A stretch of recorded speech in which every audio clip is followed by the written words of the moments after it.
Έχετε δει οι περισσότεροι σε κάποια κανάλια πίκολα αυτό το παιχνίδι με τις δύο εικόνες, όμοιες εικόνες, που έχει και δύο διαφορές, οι οποίες διαφορές είναι τόσο κραχτές, τόσο χτυπητές, που τις βλέπει ακόμα και ο Ανέστης Βλάκος με το πορσελάνινο το μάτι.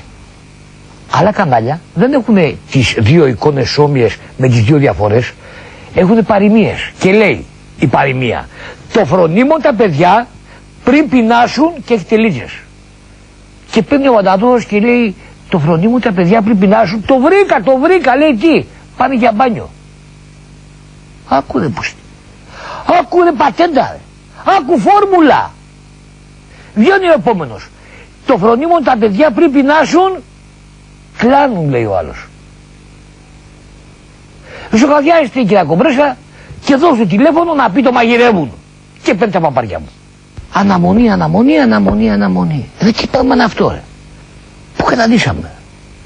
Κάποτε στην Ελλάδα πληρώναν οι Έλληνες το μουνί. Τώρα πληρώνουν την αναμονή.